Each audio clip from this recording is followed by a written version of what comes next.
siang dan salam sejahtera untuk kita semua.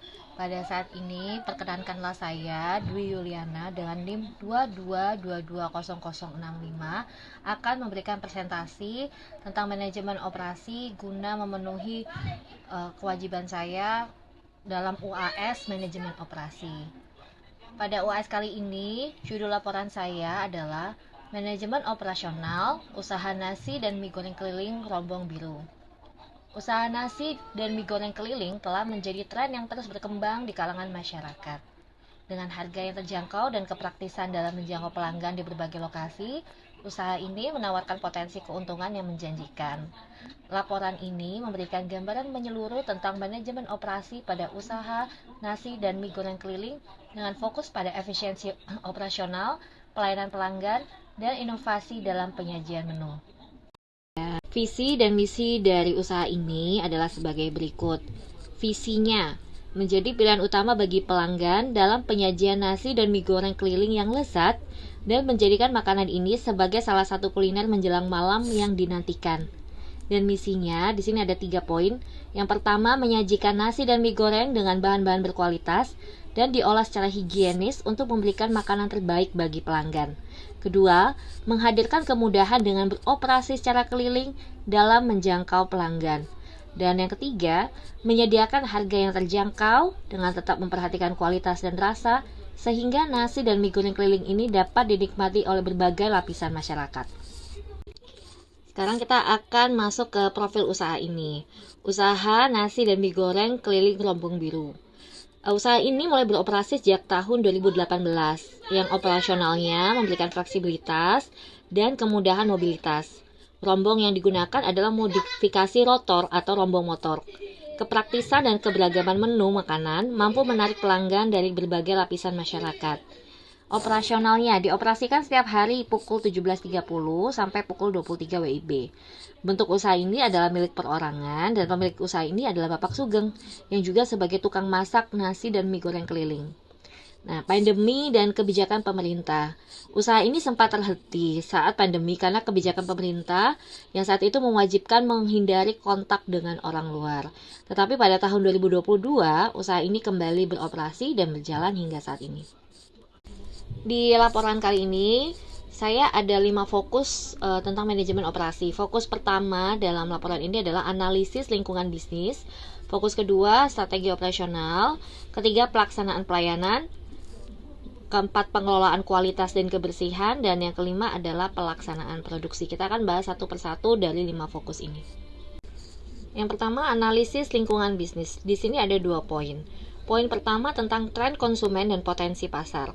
Selera konsumen yang bervariasi mendorong pengembangan menu yang sesuai selera pasar. Sedangkan pemahaman potensi pasar membantu dalam penetapan lokasi strategis yang digunakan pemilik usaha dalam menjalankan usahanya. Yang kedua, persaingan di pasar kuliner. Mengevaluasi pesaing di pasar kuliner termasuk pedagang nasi dan mie goreng keliling lainnya. Hal ini membantu dalam menyusun strategi pemasaran yang dapat memberikan nilai tambah pada pelanggan. Fokus kedua, kita akan membahas tentang strategi operasional. Di sini ada 3 poin. Poin pertama, strateginya adalah pemilihan lokasi dan mobilitas. Usaha ini tidak memerlukan modal sewa tempat atau lahan. Karena keliling ya, pelaku usaha harus memilih lokasi strategis dan mobilitas fleksibel untuk menjangkau pelanggan. Strategi kedua adalah manajemen persediaan dan bahan baku. Pengawasan ketat terhadap stok, pembelian bahan baku berkualitas, dan keberlanjutan rantai pasokan menjadi fokus utama. Hal ini untuk menjaga kualitas dari masakan atau hidangan itu sendiri. Dan yang ketiga adalah inovasi menu dan variasi rasa. Memahami selera pelanggan dan menghadirkan menu yang kreatif yang dapat memperkuat daya tarik usaha. Beda orang, beda lidah. Jadi salah satu strateginya adalah harus ada inovasi menu dan variasi rasa. Poin keempat adalah pelaksanaan pelayanan. Di sini mencakup 2 hal. Hal pertama tentang kecepatan penyajian. Kecepatan penyajian hidangan dan pelayanan yang ramah membuat usaha ini mampu bertahan. Dan yang kedua tentang sistem pembayaran. Penerapan sistem pembayaran berupa cash dan QR code atau kris dompet digital mampu meningkatkan kemudahan dan kecepatan transaksi. Tetapi pada waktu saya melakukan laporan ini tidak ada sistem transfer, jadi hanya menerima cash atau QRIS tadi. Lalu kita masuk ke fokus keempat tentang pengelolaan kualitas dan kebersihan. Yang pertama, menetapkan standar kualitas rasa dan kebersihan dalam penyajian hidangan. Dan yang kedua, pengelolaan limbah dan kebersihan tempat usaha mampu memberikan kesan yang baik pada pelanggan dan lingkungan sekitar.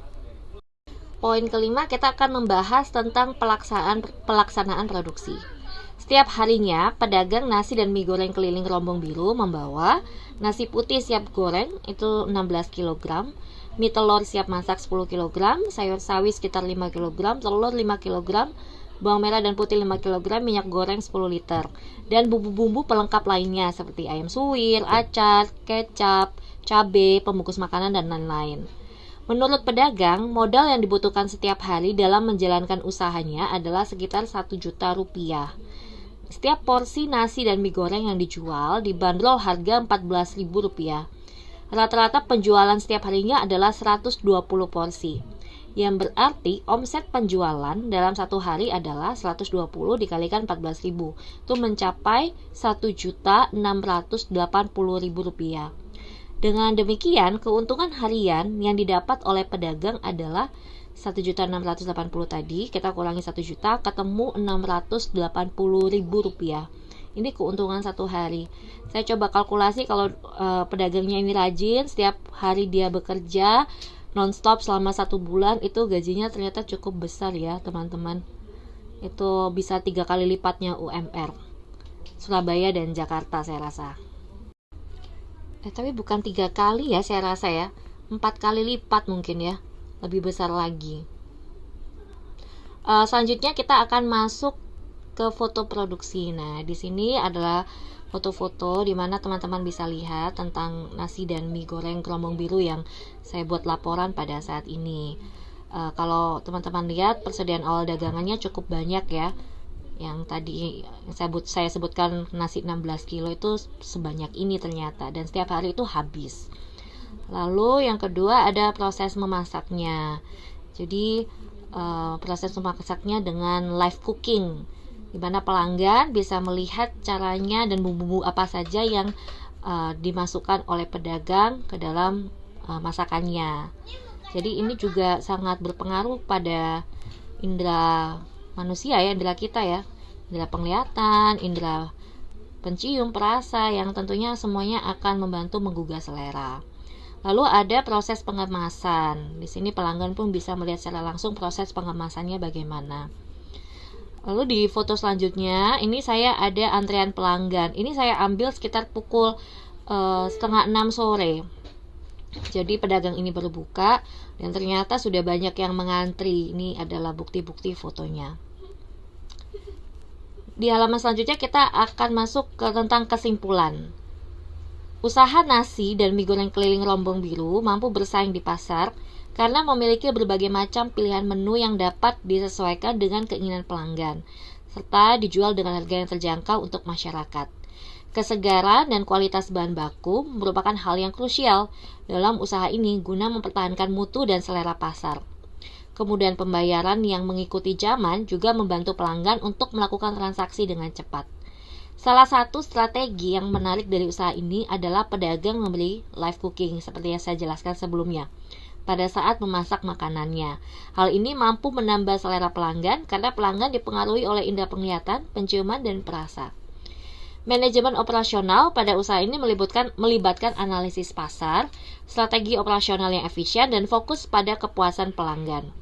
Usaha nasi dan mie goreng keliling Rombong Biru dirasa penulis mampu bersaing di pasar karena memiliki berbagai macam pilihan menu yang dapat disesuaikan dengan keinginan pelanggan. Jadi yang tidak pedas mungkin bisa minta kurangi cabenya, yang minta tidak pakai saus mungkin hanya pakai kecap saja, dan dijual dengan harga yang terjangkau untuk masyarakat, 14.000 satu porsi, dan porsinya banyak.